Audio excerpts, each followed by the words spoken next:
Rosie, this dish will take less than 10 minutes. In fact, it'll take 9 minutes to cook because the pasta says 9 minutes. So that will leave me 1 minute up my sleeve to be able to put it all together. Well, it might take 10 minutes, but it's not under $10.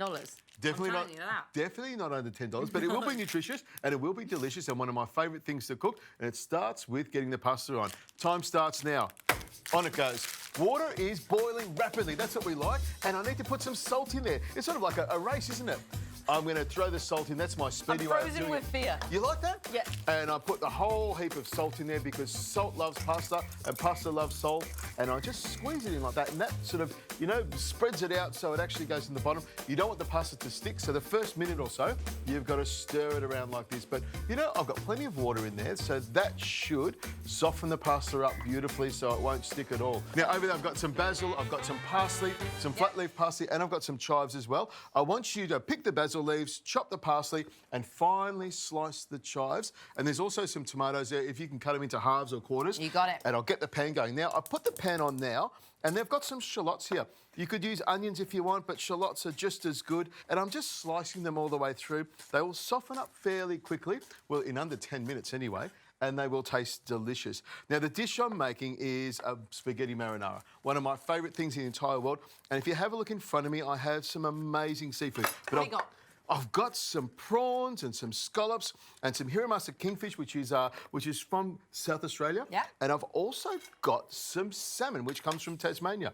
In it goes. Now, I've got the shallots and garlic in the pan, and at this stage, I pour some extra virgin olive oil. And the reason I'm using this pan here is because it's got great non-sticking capabilities, which means my fish won't stick to the pan, which is really, really important. Now, normally with a pan like this, you would heat it up, and it's got a little thermo signal which tells you when it's hot. But this stage here, I'm going to actually heat it up nice and gently with the oil and the shallots.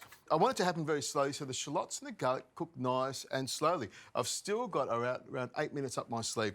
Now, the prawns are delicious, the scallops are fantastic, the kingfish is gorgeous, and the salmon as well. Now, you can see the kingfish has still got its skin on it. So here's my little trick with taking the skin off. I just go down the middle there, turn the knife, and I run along the bottom there and remove the skin and most of the bloodline. I'll pop that back over there. I'm only using a little bit of fish. And that's the great thing about cooking a spaghetti marinara. You take some expensive ingredients and you put them with pasta and it spreads them out nice and evenly. Right. So it fills your belly without costing that much. So it is quite an economical dish. Nice. It won't be $10 though. It most definitely won't be $10. El cheapo taco night for you, isn't it? But I tell you what, cheap food, when you make something really nice and it doesn't cost you much, I think that's almost a better way of doing it. It's realistic, isn't it? It is. And it's probably easy to get expensive stuff and make it taste delicious. But if you can make really tasty food with not spending a lot of money, that's what it's all about. Now, I've got my seafood cut. I've got my prawns and scallops here. I'm just waiting for my shallots and my garlic to cook down nicely. The herbs are nearly ready. This won't take long at all.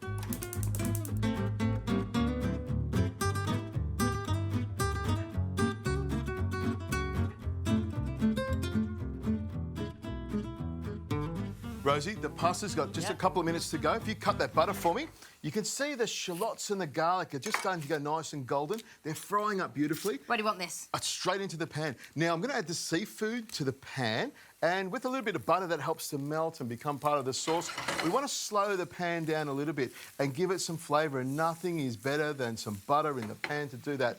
In goes the salmon, and this won't take very long to cook. Some prawns go in here as well, you know, 5 or 6 prawns. We'll chuck the whole lot in, I love them. And some beautiful scallops. They'll go in here as well. Wow. What a great looking dish. It's looking fantastic it really already. Is. I'll pass it over to you, Rosie. And while you're over there, I'm going to grab some of these tomatoes that you've chopped up and throw them into the pan. I want them to sort of blister a little bit and cook a little bit and soften up. And you can see as I toss that around, it's looking fantastic. Wow, yeah. Now, with a spoon, I'll just push the butter down to the bottom there to make sure it melts all the way through. Not long to go. Some pepper in there as well. You can see it's starting to come together. And I'll show you, Rosie, see how the prawns are just starting to go a little bit white and the kingfish is going white?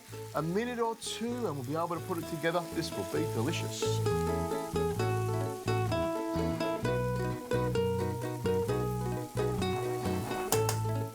Rosie, 8 minutes down, so it's time to add a little bit of nolly prat, which is a vermouth, about a tablespoon of that, and of course some white wine, about a tablespoon of that to make it even more luscious, flavoursome, I need to drink some, this is intense. Delicious. Go for it. Well, welcome to try that. And the herbs go in. This is the stage I like to add the herbs when just at the end, and I like to keep them nice and fresh. Now the pasta, I'll just pull it out like that and have a little taste of it. Cooked to perfection. Slightly al dente. That's the way it should be. How we like it. And I just take it straight out of the pot like that, drain off some of the water, and pop the pasta into the pan here. And you can see a good pan like this, plenty of volume, it will hold all of that pasta and all of that seafood. Now I'll add some salt because we need plenty of salt on there, make it tasty, and some pepper as well. You liking this one? Hey, yeah, I am. I get really excited when I cook this dish. I know, I'm just watching, like it's like a, I don't know what, it's like a reality show. Oh, no, it's unreal for me. I just toss it around like that. This is one of the first things I learned to cook in a kitchen, and I still cook it today. It is delicious. It's all about having great Australian seafood and Italian pasta. There you go. Now, I'll just turn that around like this, and this is my little trick. I pull it out like that, put the pasta down on the bottom, like that, and then, of course, all of the seafood goes on top with the lovely fresh herbs. And I'm using a flat plate. Normally I would use a bowl, but a flat plate like this spreads it all out. It looks like a lovely big portion, and you can pop all of that seafood on top. Lovely prawn on the outside there.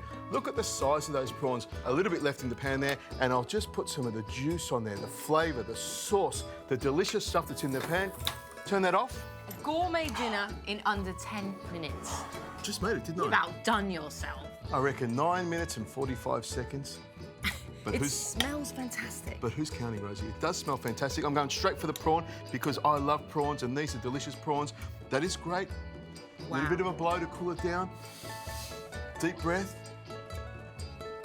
You've got all that lovely omega-3 in there as well, so you're going to come up with even better recipes now that brain has been nourished. By the time I've eaten this, I'll need a good sleep. This is delicious. The garlic, the wine, the seafood, the pasta there to fill me up. Blow on that like that. You're a happy guy, aren't you? It doesn't take much to make him happy. I'm really happy.